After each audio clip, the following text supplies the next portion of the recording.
Hey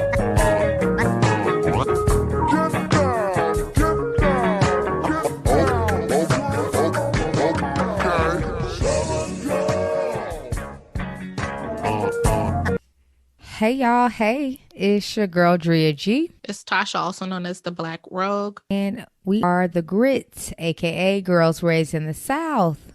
What's good? What's the damn deal? What about you? How was your weekend? Girl, my weekend was cool. You know what? I don't think I even got into much my way. I think it was nice out. I think it was beautiful. I did a little bit, but I didn't do too much. How was your weekend? Man, I had a good, crazy weekend, like crazy. Girl, what you get into? So I was literally, my friend, she had a half birthday. She does it every year. It has a big half birthday party, half of the year birthday party. Like how the babies do it, like 16 months and 18 months and shit like that? Okay. Yeah. She had people flying in town, girl. People was flying in town. It was lit. So, I meet a whole new group of friends at the end of the night. We're going to go to 5015 in Houston.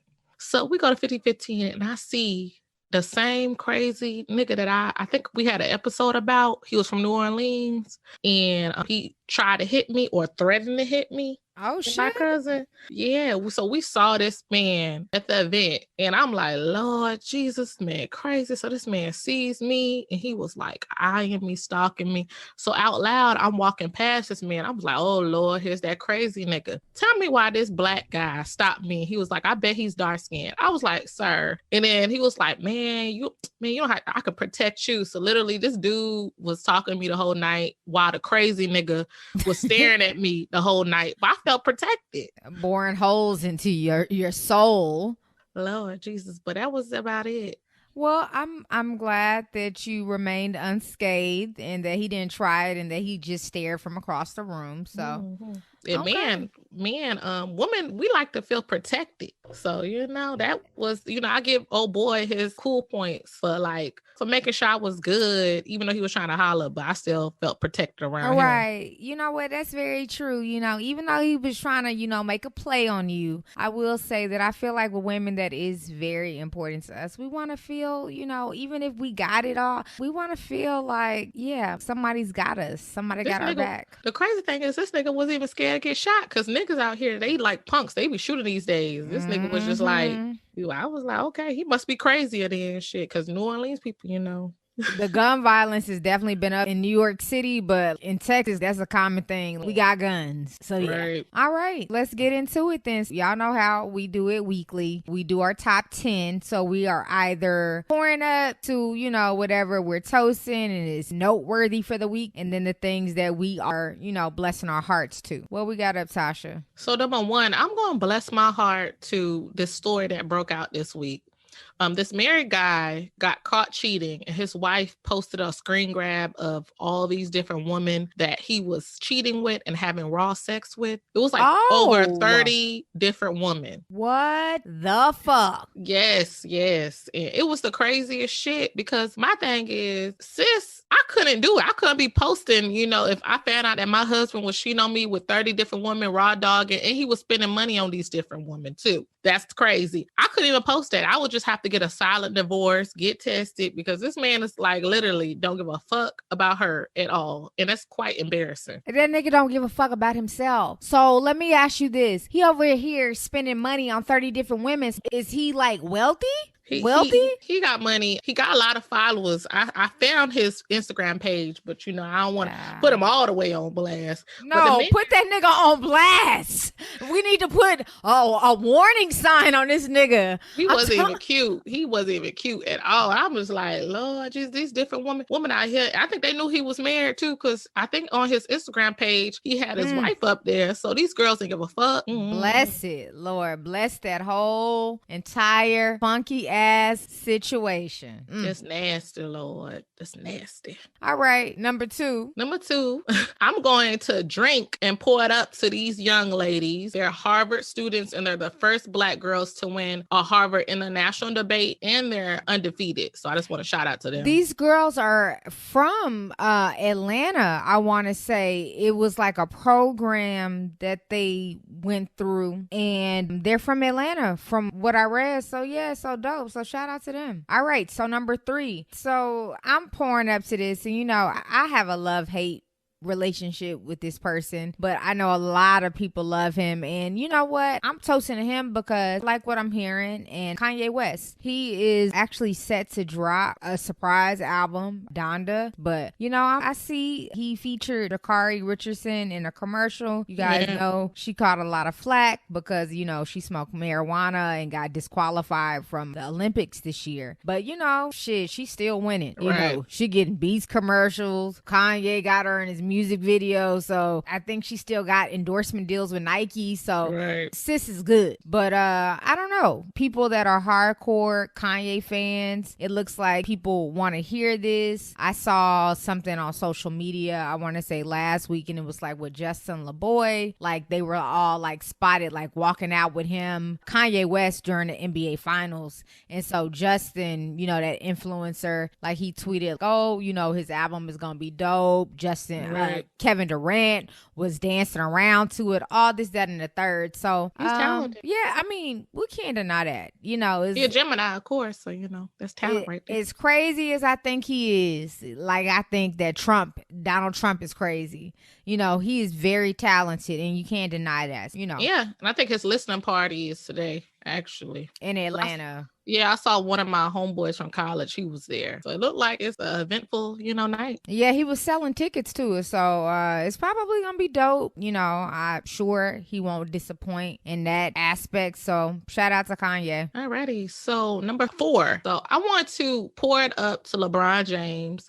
He just became the first, I think, Black sports billionaire. So I just love some LeBron. And then LeBron is just amazing. They got the Black family, Black love. I love his family. They cute too. And the little girl, she cute. Beautiful. The whole family beautiful. Back in the day, I didn't really like LeBron. I'm gonna be real. I didn't like him on the basketball tip. I felt like he was kind of lame with what he did to Miami or whatever. But I forgave him over these years. And I just, I gotta support a Black man doing their thing. And then on top of that, LeBron is also like producer. Like he has like a couple recently, he had Space Jam. And he been getting a lot of flack for that, but this is a children's movie, okay? These grown-ass adults been hating on him, hating on Space Jam. Let the children be happy and watch it, okay? So shout out to LeBron. Shout out to LeBron, and keep doing what you're doing, King. So number 5, I'm just gonna take a moment, and I'm just gonna, pour up and just, toast and, just pour out a little bit for our homies. This week in just entertainment, it was a little bit heavy, and that's just because we did lose Biz Markie. You say he's just a friend. Rest in peace. Yeah, so rest in peace to him, because he was young. I think he was like 57. So that's crazy. And then another sad bit, reality TV news and just real life news. Keisha Cole's mom passed. Frankie. Right. Frankie. And we know her from, Keisha Cole's reality TV show. And we just know that, her and her daughter, they had a lot of struggles over the years, and we know that even up until recently, she was probably battling with drug addiction. But it's so disheartening to know that she passed away on her birthday. She was still relatively young. So, just prayers to Keisha Cole and her whole family, because, that's just a heavy thing to deal with, even though they had their issues. So pouring up and toasting to them. Alrighty. So number 6. So I have never really watched Real Housewives of New York because I always felt like it was boring. I feel like it's the most boring franchise. I used to like them when Bethany Frankel was on I didn't there. like her ass either.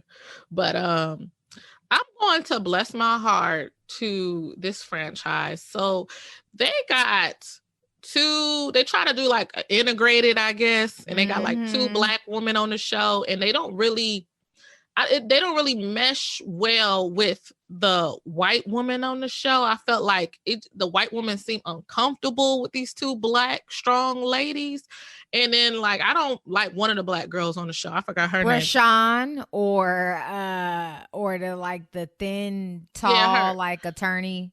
No, I like the attorney. I felt like they was trying to fuck out of her. So you don't like Rashawn, the one that came in there like a bull in a china shop. Yeah, I don't really like her because she was up there apologizing to this lady like she was the nanny, to the colonizer lady on the show. Like she No, was the nanny. And you she was know saying some what? ignorant stuff on the show. So I don't really like her.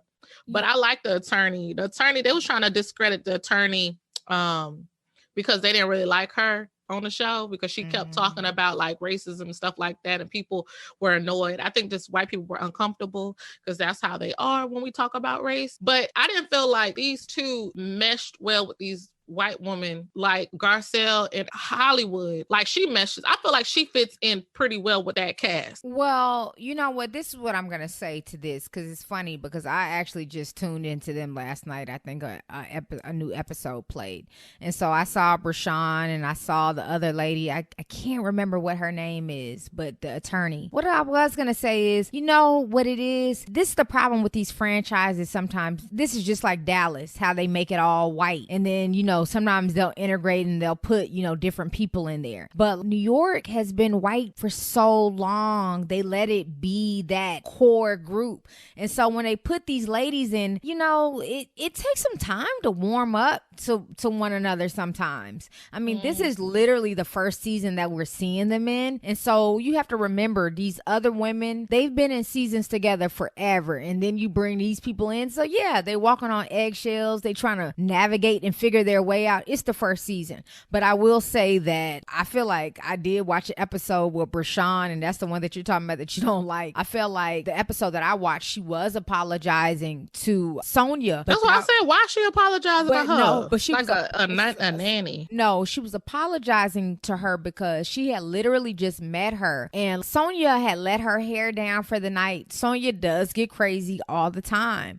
When Sonia was sober, she explained it perfectly. She was like, listen, I told them. She was like, these are my girls. She was like, I wanted to turn up. She was like, so I did. And so what the problem was, Brashawn was kind of coming at her like she had known her for a long time, was like, oh, you're drunk, da da da da. Meanwhile, oh girl was like, I'm hanging out with my girls. I'm getting loose tonight. Girl, you up there taking that colonizer side when she was all in her face like she was about to hit her? Girl, they were both in each other's faces. No, girl. I saw the clip. They was right. They was both in each other's faces. They was both doing a lot.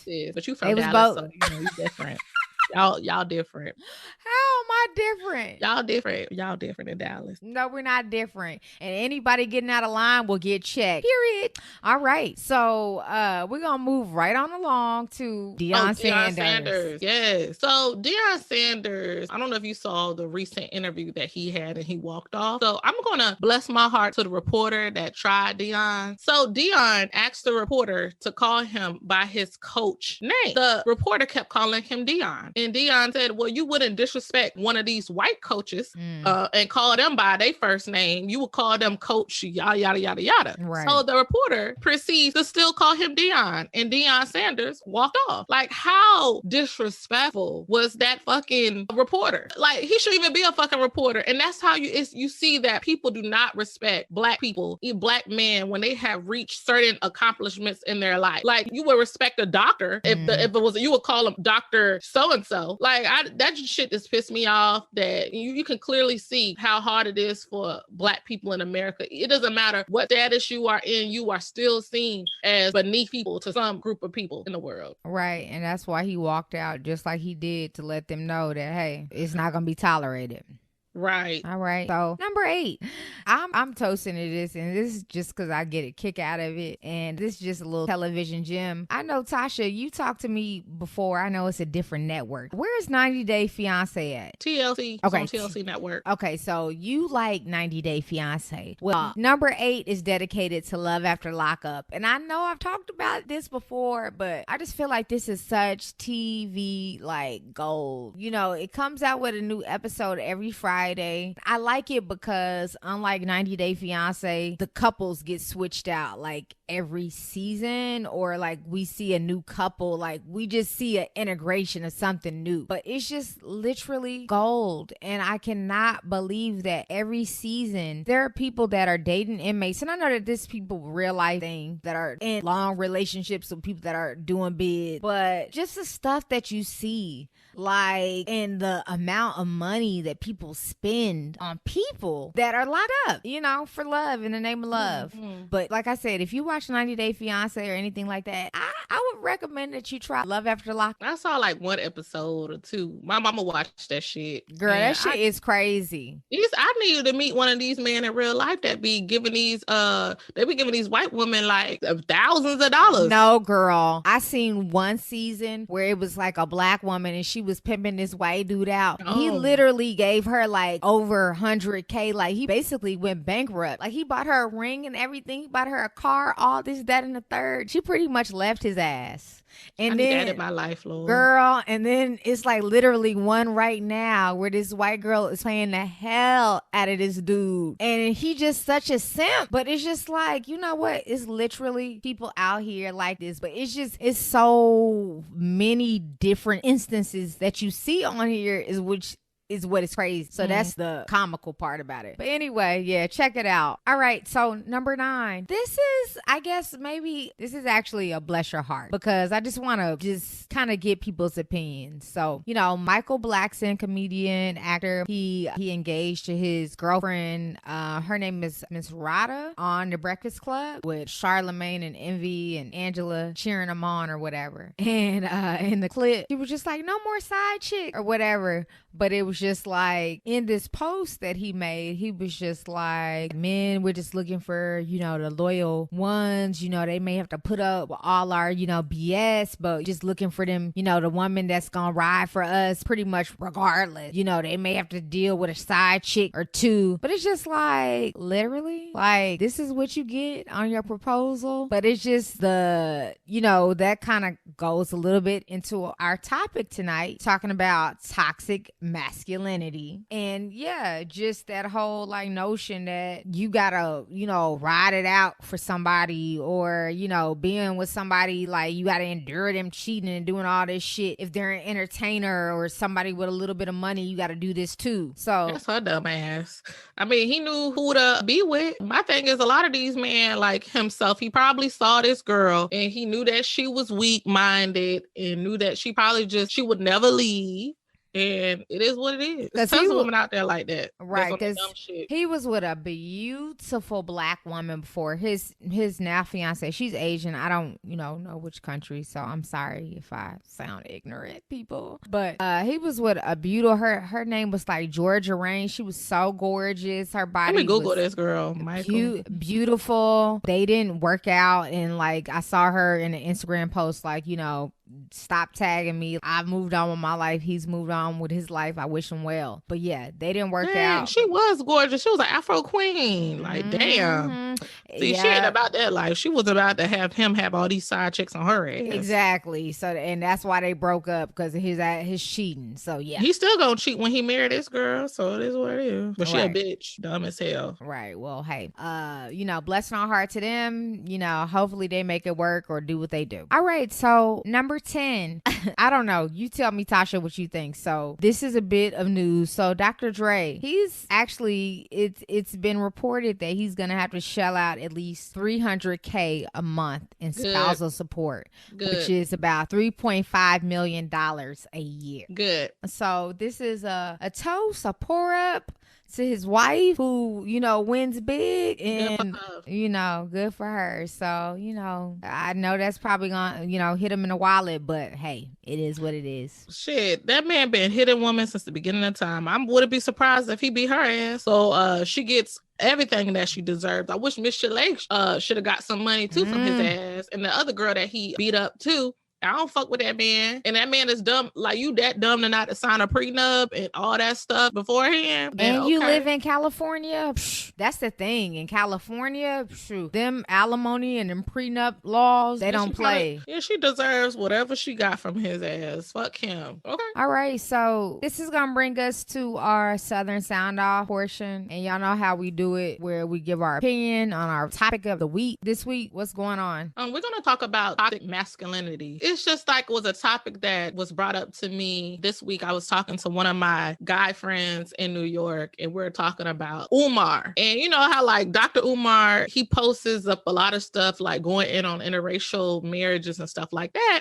But yet this man is always blaming the white man for this, but he got like all these different baby mamas. And how can you really be a quality Black man with all these damn different baby mamas and baby mama drama? So it was just like, my homeboy was like, man, he's toxic as fuck. And I'm like, man, this will be a good topic for us to talk about from all walks of life, from family members having toxic masculinity to dating through on our jobs. So Andrea, have you ever, well, you probably have.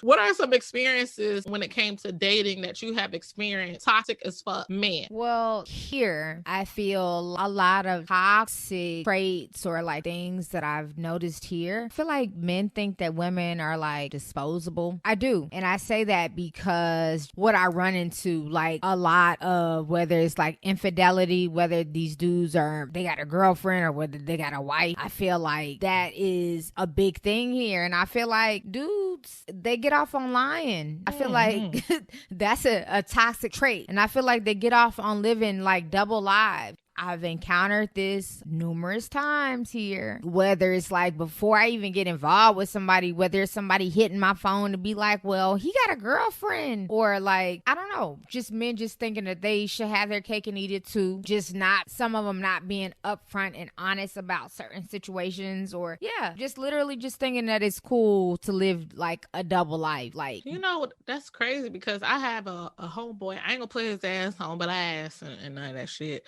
But I asked him because he's a cheater. So I said, your girlfriend is probably gonna cheat on your ass. And he was like, you know what? If she cheats, make sure the nigga got money. Whatever nigga she cheat with, she can't be fucking for free. And if she does cheat, I ain't gonna be with her. And I'm like, wait a minute. So you been cheating on her the whole relationship, but you ain't gonna be with this sis? And he was like, yeah, it's a double standard. It is what it is. I was like, what if she cheating for love and she wait to tell you until she's ready to move on and be like, I'm moving out. It's over. I found a new person. You know, that's how she need to do it. Shit, surprise his motherfucking ass. But yeah, what's some toxic masculinity? Like what have you dealt with? Yeah. Well, you know what? I have had a lot of men, maybe because, you know, I'm curvy. I'm a curvy female. Talk about what I'm wearing. Like after they got my ass or whatever, or after they've been like dating me for a while or whatever. And then I had this one dude tell me, oh, does your dad approve of what you're wearing? Because, you know, my daughter, I got to teach her this and teach her that. And the whole time this nigga was like a whole hoe. I'm like, what you teaching your son, sir? Like, you so concerned about what your daughter is dressing and wearing. You know, she's a child at this time, but I'm just saying, he felt like it was making the girl, it was more important to have the girl or his little girl be like, okay, this is how you should act. This is how you should be, instead of his little boy.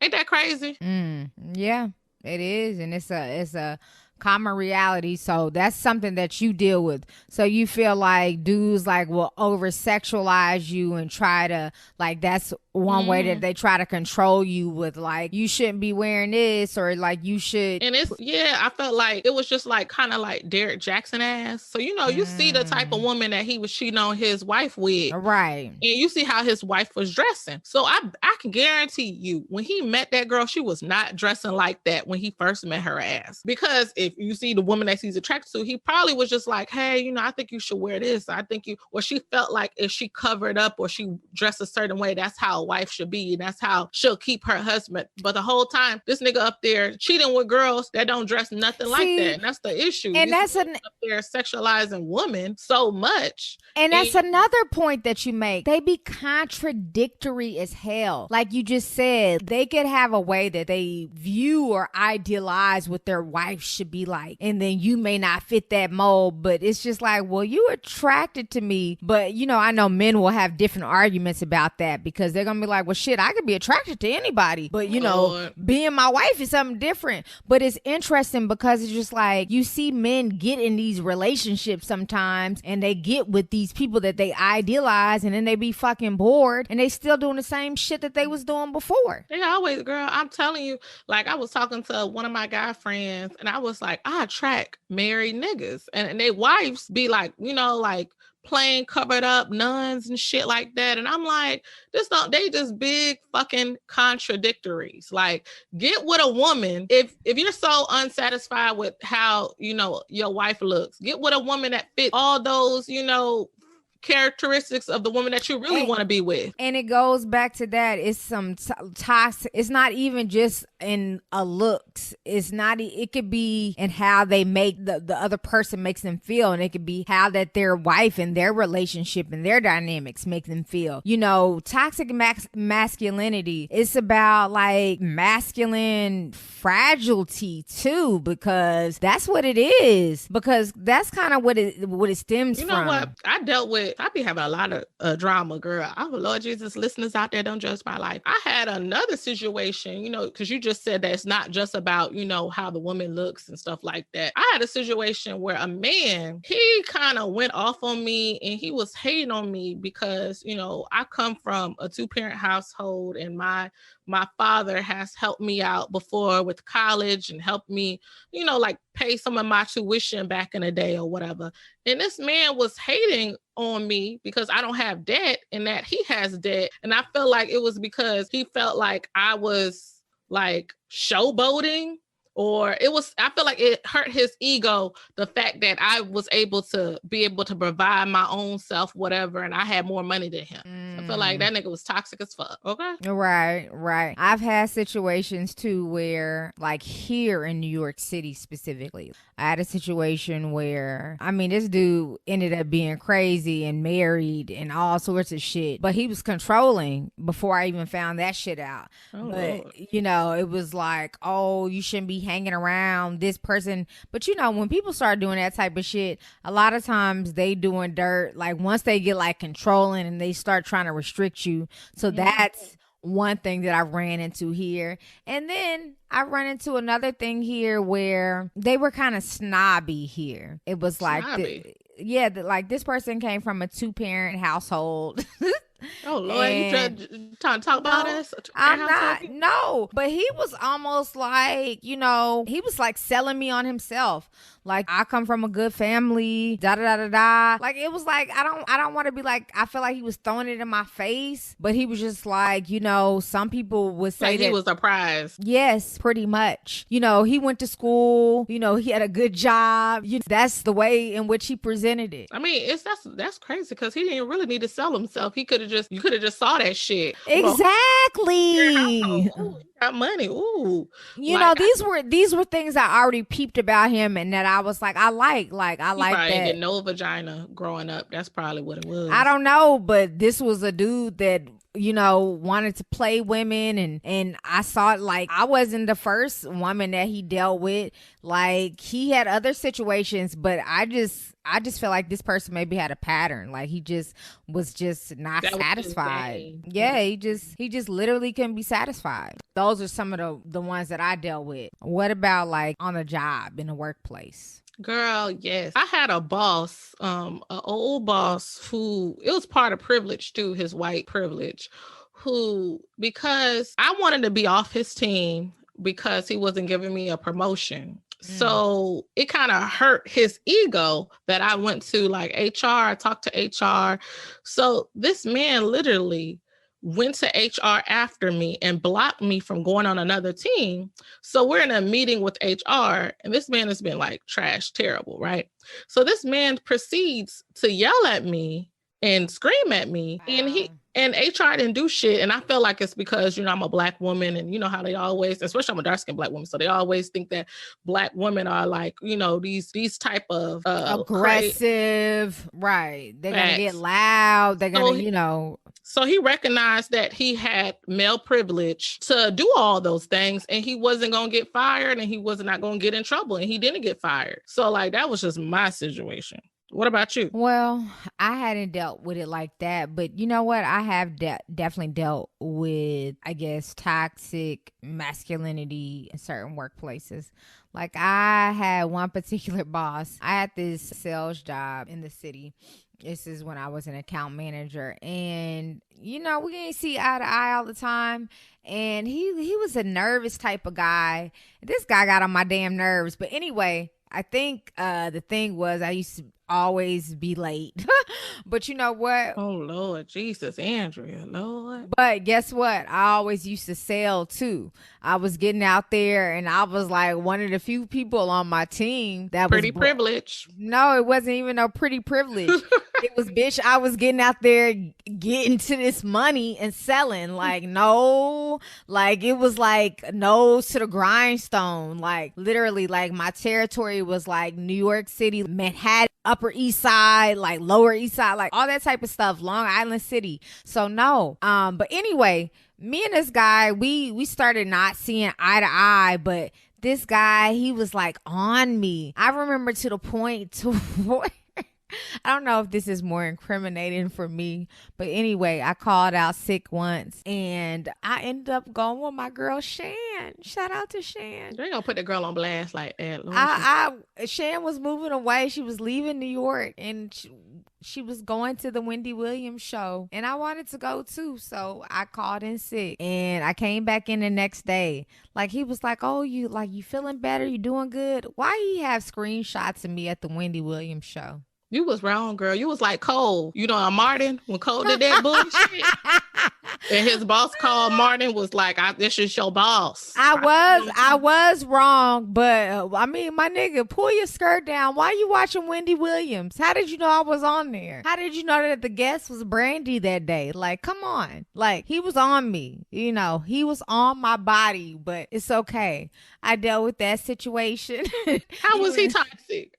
He was just calling out a late employee. I'm just saying, you late all the time, girl. You should have got fired from that damn job. First of all, don't act like you're Miss Prompt and on time, because we see in your stories all the time when you used to travel to the city, your ass would never be on time.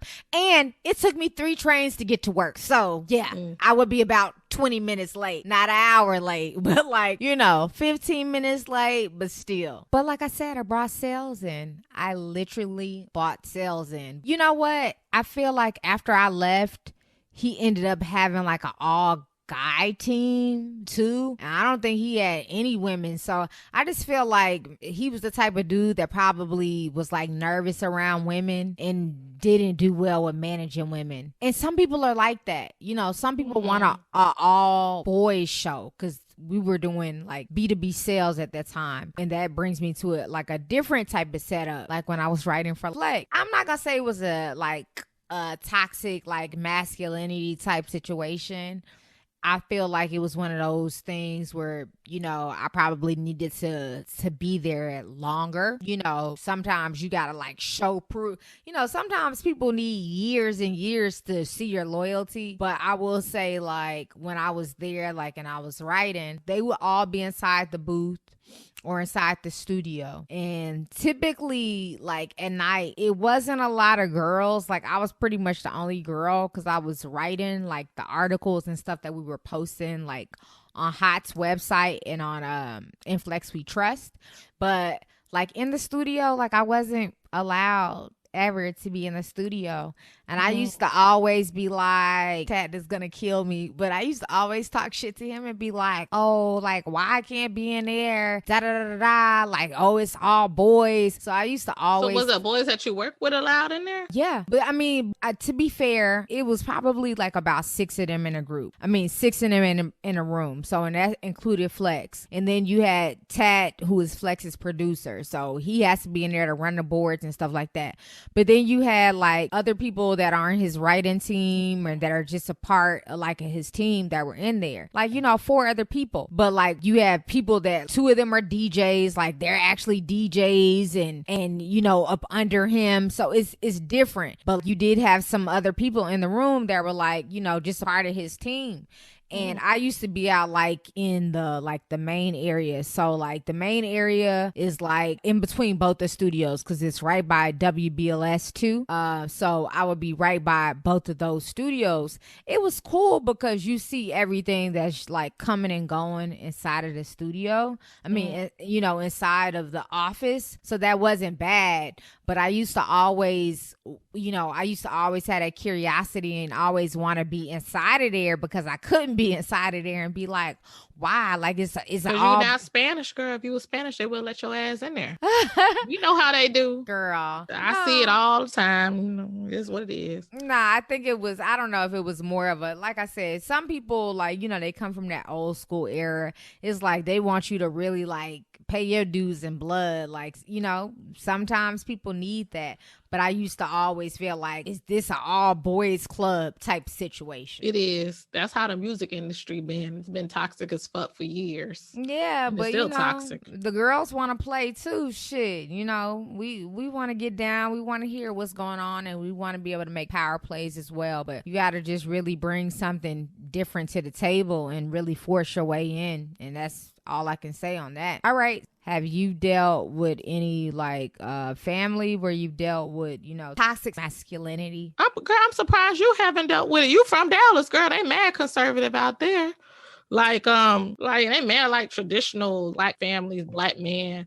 Like, I hear like growing up, I would hate the fact that like my uncles or my dad would be like, oh, if a man or if my brother was an artist growing up. He was artsy. He was not someone that was into sport. And they felt like, oh, if you didn't play sports, you were soft. And I hated that shit like growing up. And then also like I hated the fact that my grandma used to always say like, oh, you got to do all this stuff to get a man. If you don't cook, if you don't clean. And my grandpa was like, yeah, if you don't cook, you're definitely not going to get a man. But the whole time, my grandmother and my grandfather, they were like big on the whole traditional how the woman needs to be. I'm like, so you teaching me how to make beds, but you ain't teaching my brother how to fucking make a bed. Like, you know what I mean? So that's just been some of my experiences over time. Well, you know what? That's crazy. And, you would think, I guess maybe because I'm from Dallas or, my parents. But you know what? My parents are not even from Dallas. My mom is from Fort Worth and my dad is from Austin. That's Dallas, girl. Fort Worth, that's not Dallas. My mom is from Fort Worth. My father is from Austin. Okay. So what I'm telling you is that hasn't been my experience whatsoever. I was predominantly raised by my dad. When my parents separated, really, I grew up, I lived with my dad, through elementary, primary school until I went to college. That hasn't been my experience. I really don't have my primary male figure has been very progressive. My dad, he raised me and my sister to be like, he didn't want us to be like, in some man's shadows. He raised us like, he was like, I'll let y'all talk and ramble and probably talk too much, but I want y'all to have that freedom and be able to speak your mind. So I was raised with a very progressive man, and he already had that vision or a mindset of like what he wanted for his daughters as we grew into our womanhood and we find spouses and we be out in the world. So as far as like growing up, my dad, he would let me express myself. I mean, I never did too much, but I did a little bit. But like, what do you mean, like how you was dressing? Yeah, but even with dating, like, he let me date. I remember like going to like my 7th and 8th grade prom and him driving me on my date there and stuff like that, and just being a part of that, you know what I'm saying? But he was never, I'm just saying that he was never, not like I don't think I dressed crazy, but I was into fashion. I like to be cute. I like, I was into how I look. And I mean, he would just say something about me just in general just be like, oh, get out the mirror, or like, start primping in the mirror. That would be his overall thing. But it would not be no like, oh, don't wear that, da da da da. And I was raised by my dad, like I said, and especially like through the period, like all my siblings, by the time I got to high school, all my siblings had moved out. So it was really just me and my pop. So it wasn't like he was like, oh, don't wear that, that's not how he was. So let's move on to toxic masculinity, NYC versus the South. So I see a lot of differences, but I guess I don't know about you, Andrea. I don't know. Tell maybe me, what kind of differences do you see? I feel like Southerners can be very homophobic.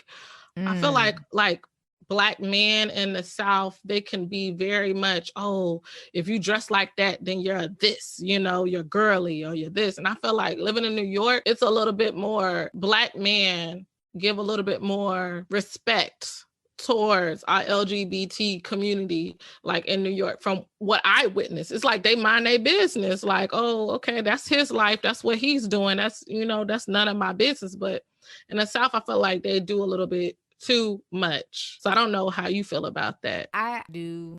I feel like maybe they are, but yeah, I guess just because on the East Coast they're supposedly a little bit more progressive. Yeah. I don't know. I feel like it's in both places. I feel like North as well as the South. I don't know if I feel like in the South it's a little bit more subtle. What's subtle?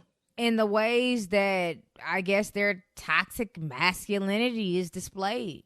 Girl, I know they, they is very vulgar in the South to me. They are very like, oh, I'm manly, I'm this and I'm that. A woman should do this and men should be like this. I feel like they're very okay. You know what? I will say they are probably more role centric, but you know what? I don't even know if that's a bad thing though. I feel like maybe because in the East Coast, I feel like they too damn lax. I feel like, the women, everybody want equal parts, or the men are okay with the woman having equal parts. I don't like that shit. And that's one thing I don't like about. So you like some toxic masculinity? I do. I think I like some. I don't know. I like just enough. I like a healthy balance. Like, I want you to take lead and take control, but I want to be able to lead and control too. Like, you drive, you know what I'm saying? Girl, Kevin Samuel's going to cuss your ass out because that's one thing he don't believe in, a woman leading. You know what? No. I don't want to lead. So I want to help you navigate. I don't want to lead. I want you to lead. And so that's what I'm learning right now. I'm learning it. I'm not perfect. I'm in my phase right now, but no, I don't want to lead. I just want to help you navigate. You drive this thing. But shit, if you be like, look at the map, which way we going, north, south, da da da da, I got you. I guess that's going to take us to our grits pick of the week. Okay, so grits pick of the week. This is going to go out to Charlemagne the God. And it's simply going to go out to him because Charlemagne, he's been doing his thing. He's been working his way up in media, in this industry, in the entertainment business for the last 20 plus years. But he just recently landed a show on Comedy Central, late night show. So I'm interested to see what he does with it. He reps for South Carolina hard. He's our fellow grits guy raised in the South, and he's been doing his thing and staking his foothold in New York City for a long time. Breakfast Club has been very successful. He's been able to branch out and do so many other things despite, some of the things from his past. So shout out to him. Yeah, he always been hustling. That man, he used to be on like the MTV. I used to watch him on, like, they used to have like these little game shows and these little like funny shows, and he used to be on MTV joking around and clowning. And I like Charlamagne. I feel like he the most entertaining on the Breakfast Club. I feel like without, like, they don't really need DJ Envy. Like, he don't even need to be there because he mad boring. Like, they can replace him with any other DJ.